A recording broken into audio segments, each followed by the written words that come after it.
Hi friends, welcome to Chaitra's Kannada channel. ಇದು ಸ್ವಾತಂತ್ರ್ಯ ದಿನಾಚರಣೆಯಂದು ಮಾಡಿದಂತಹ ವ್ಲಾಗು. ಮೊದಲಿಗೆ ನಾವು ನಮ್ಮೂರಿನ ರೆಂಜಲಾಡಿ ಅಂಗನವಾಡಿ ಕೇಂದ್ರದಲ್ಲಿ ಧ್ವಜಾರೋಹಣಕ್ಕೆ ಹೋಗಿದ್ವಿ. ನನ್ನ ಮಗಳು ಸಹ ಅಲ್ಲೇ ಓದೋದು. ಆಮೇಲೆ ಸಂಘದ ಮೀಟಿಂಗ್ ಇತ್ತು, ಅದನ್ನು ಮುಗಿಸ್ಕೊಂಡು ಅಲ್ಲಿಂದ ಶಾಲೆಗೆ ಬಂದ್ವಿ. ಶಾಲೆಯಲ್ಲಿ ಧ್ವಜಾರೋಹಣ ಮುಗಿದೋಗಿತ್ತು, ಆದರೆ ಮುಂಡೂರು ಪಂಚಾಯತಿದು ನನಗೆ ಸಿಕ್ಕಿತ್ತು. ಅಲ್ಲಿ ಧ್ವಜಾರೋಹಣ ಮುಗಿಸ್ಕೊಂಡು ಶಾಲೆಯದು ಬದಿಯಡ್ಕ ತನಕ ಮೆರವಣಿಗೆ ಇತ್ತು. ಆ ಮೆರವಣಿಗೆಯಲ್ಲಿ ನಾವು ಪಾಲ್ಗೊಂಡ್ವಿ.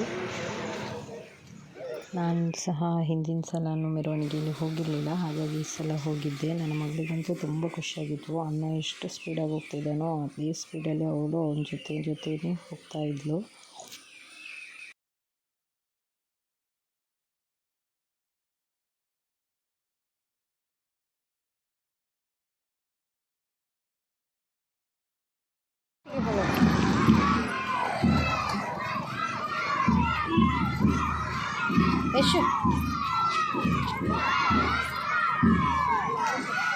ಇಲ್ಲಿ ಬದಿಯಡ್ಕದಲ್ಲಿ ಬಂದು ಅಲ್ಲಿ ಸ್ವಲ್ಪ ಗೆಸ್ಟ್ಗಳು ಮಾತನಾಡಿ, ಆಮೇಲೆ ಅಲ್ಲಿ ಬೆಳಗಿನ ಒಂದು ಉಪಹಾರವನ್ನು ಮುಗಿಸ್ಕೊಂಡು ವಾಪಸ್ಸಾದ್ವಿ.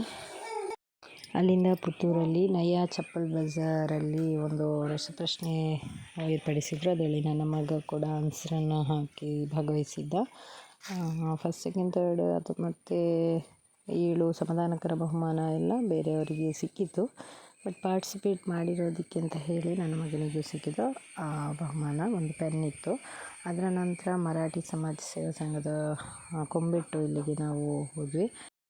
ಅಲ್ಲಿ ಸಭಾ ಕಾರ್ಯಕ್ರಮ ಆದಮೇಲೆ ಸಸಿ ನೆಡುವ ವನ ಮಹೋತ್ಸವ ಕಾರ್ಯಕ್ರಮ ನಡೆಯಿತು. ಅದಾದಮೇಲೆ ಆಟಿದ್ದು ಸ್ಪೆಷಲ್ ಊಟ ಆದಮೇಲೆ ಊಟ ಮಾಡಿ ಮನೆಗೆ ಹಿಂದಿರುಗಿದ್ದು. ಹಾಗೆ ಸ್ವಾತಂತ್ರ್ಯ ದಿವಸದ ಪ್ರಯುಕ್ತ ಛದ್ಮವೇಶ ಸ್ಪರ್ಧೆ ನಡೆಸಿದ್ದು ಶಾಲೆಯಲ್ಲಿ. ಅದರಲ್ಲಿ ನನ್ನ ಮಗನಿಗೂ ಪ್ರೈಸ್ ಸಿಕ್ಕಿತ್ತು.